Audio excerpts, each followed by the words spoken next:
नमस्कार दोस्तों, आइए जानते हैं उत्तर प्रदेश की 50 बड़ी खबरें सिर्फ 5 मिनट में। मुलायम सिंह यादव के छोटे बेटे प्रतीक यादव अपनी पत्नी व भाजपा नेता अपर्णा यादव से तलाक लेंगे। प्रतीक यादव ने इंस्टाग्राम पर अपर्णा से रिश्ते खत्म करने का ऐलान किया। उन्होंने इंस्टाग्राम पर लिखा, मैं इस स्वार्थी महिला से जल्द तलाक लेने जा रहा हूँ। इसने मेरे पारिवारिक रिश्ते बर्बाद कर दिए। इसका एकमात्र लक्ष्य मशहूर और प्रभावशाली बनाना है। इस समय मेरी मानसिक स्थिति बहुत खराब है। कल प्रयागराज माघ मेले में शंकराचार्य अविमुक्तेश्वरानंद के साथ हुई पुलिस की झड़प के बाद शंकराचार्य लगातार 27 घंटे से अनशन कर रहे पानी तक छोड़ा बोले, जब तक प्रशासन खुद आकर माफी नहीं मांगेगा ये अनशन चलता रहेगा। गोरखपुर में एक युवक को छात्रा के साथ छेड़छाड़ महंगी पड़ी। एक वायरल वीडियो में शुभम कुमार नाम का एक युवक छात्रा को गली में खींचते हुए दिखाई दे रहा। वीडियो सामने आने के बाद पुलिस की एंटी रोमियो स्क्वाड की महिला सिपाही ने बीच बाजार युवक को थप्पड़ जड़कर होश ठिकाने लगाए। युवक ने सबके सामने माफी मांगते हुए कहा, अगली बार ऐसा नहीं होगा। महाराष्ट्र नगर निगम निकाय चुनाव में ओवैसी की एआईएम ने 127 सीटें जीतकर अपनी मजबूत उपस्थिति दर्ज कराई। इस जीत के साथ समाजवादी पार्टी में अपने मुस्लिम वोटरों को लेकर चिंता बढ़ गई है। इसका असर यूपी में भी दिखेगा। राजनीतिक विश्लेषकों का मानना है कि यह परिणाम मुस्लिम वोटरों में एक नए विकल्प की तलाश की ओर इशारा कर रहा। उत्तर प्रदेश के बाहुबली राजा भैया और उनकी पत्नी भानवी सिंह विवाद में आज सुप्रीम कोर्ट ने पत्नी की याचिका पर सुनवाई करते हुए दिल्ली हाई कोर्ट को 4 महीने के अंदर केस खत्म करने को कहा। प्रतापगढ़ की कुंडा विधानसभा सीट से विधायक रघुराज प्रताप सिंह उर्फ राजा भैया पर पत्नी भानवी सिंह ने घरेलू हिंसा और मारपीट का केस दर्ज कराया था। उत्तर प्रदेश बेसिक शिक्षा विभाग से महत्वपूर्ण खबर। आरटीई अधिनियम 2007 के तहत 2026 के लिए निजी स्कूलों में 25% आरक्षण वाली प्रवेश प्रक्रिया की समय सारणी जारी की। इस योजना में आर्थिक रूप से कमजोर और वंचित वर्ग के लाखों बच्चों को अच्छी पढ़ाई का मौका मिलेगा। बेसिक शिक्षा मंत्री मनदीप सिंह ने बताया कि यह योजना समाज के आर्थिक एवं सामाजिक रूप से कमजोर बच्चों को निजी विद्यालयों में गुणवत्तापूर्ण और आधुनिक शिक्षा का अवसर प्रदान करने के लिए है। दिल्ली लखनऊ हाईवे पर कल भीषण सड़क हादसे में खुशियों से भरी यात्रा मातम में बदल गई। तेज रफ्तार 2 ट्रकों के बीच कार में एक बच्चा और एक व्यक्ति की मौके पर ही मौत हो गई, जबकि 2 बुजुर्ग महिला और एक व्यक्ति गंभीर रूप से घायल हो गया हुआ। झांसी जिले के मोंठ क्षेत्र में बच्चों से भरी एक स्कूल बस तेज रफ्तार से चल रहे डंपर से जा टकरा गई। टक्कर इतनी तेज थी कि बस का अगला हिस्सा बुरी तरह क्षतिग्रस्त हुआ। दुर्घटना के बाद बस में सवार बच्चों की चीख पुकार मच गई। हालांकि इस दुर्घटना में किसी भी बच्चे को चोट नहीं पहुंची। सहारनपुर से बड़ी खबर। नगर निगम शहर की नेहरू मार्केट से लोहानी सराय तक वर्षों से जमी अवैध अस्थायी दुकानों को अतिक्रमण मुक्त कराएगा, जिसके लिए निगम कर्मचारियों ने बाजार स्थित सभी दुकानों पर नोटिस चस्पा किए। ये सभी दुकानें तिब्बती मार्केट में हैं, जो लगभग 50 वर्षों से चल रही हैं। वाराणसी के पिंडरा तहसील से बड़ी खबर। यूपी सरकार की वर्ल्ड सिटी एक्सपो टाउनशिप योजना बनाने को लेकर 14 गांवों के किसान और प्रशासन आमने सामने। दरअसल यूपी सरकार वाराणसी के पिंडरा तहसील के 14 गांवों की जमीन को अधिग्रहण कर आवास विकास की वर्ल्ड सिटी एक्सपो नामक टाउनशिप परियोजना विकसित करेगा। इसके तहत 10 गांवों की लगभग 377 एकड़ भूमि का अधिग्रहण प्रस्तावित था। इस परियोजना का 10 गाँव के सभी किसान परिवार विरोध कर रहे हैं। किसान महापंचायत में बोले, सरकार हमें जड़ देकर जमीन ले लीजिए, जीते जी तो हम इस परियोजना के लिए अपने घर बार को बर्बाद नहीं होने देंगे।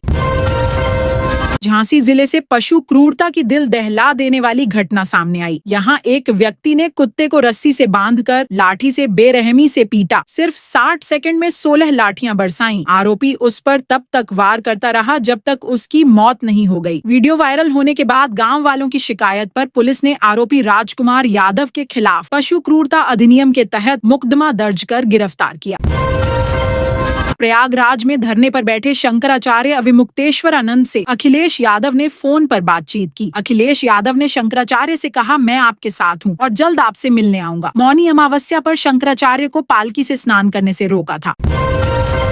मुख्यमंत्री योगी ने 7 अत्याधुनिक सेंटर ऑफ एक्सीलेंस के लिए 27 करोड़ रुपए मंजूर किए। इसमें blockchain, AI, drone, health care और 5G तकनीक हैं। इन सभी का उद्देश्य युवाओं को रोजगार देना और स्टार्टअप को वैश्विक स्तर पर ले जाना है। मुख्यमंत्री योगी ने कल लखनऊ में यूपी हेल्थ केयर कॉन्क्लेव 1 का शुभारंभ किया। मुख्यमंत्री योगी ने भरोसा दिया, उत्तर प्रदेश हेल्थ केयर और मेडिकल टेक्नोलॉजी का हब बनेगा। मरीज की बीमारी की पहचान की प्रक्रिया को स्मार्टफोन ने और आसान कर दिया। अब स्मार्टफोन और एआई से टीबी की स्कैनिंग आसान हो गई। हमने टेली कंसल्टेंसी के माध्यम से सामान्य मरीज जैसे वायरल फीवर, सर्दी जुकाम के रोगियों को उनके घर के पास बने हेल्थ वेलनेस सेंटर में ही सही किया है। दिल्ली से बागडोगरा जा रही इंडिगो की फ्लाइट में बम की सूचना मिलने पर विमान की लखनऊ के अमौसी एयरपोर्ट पर इमरजेंसी लैंडिंग कराई गई। 7 घंटे की सघन जांच के बाद विमान को रवाना किया गया। बम की सूचना से यात्रियों में खलबली मची।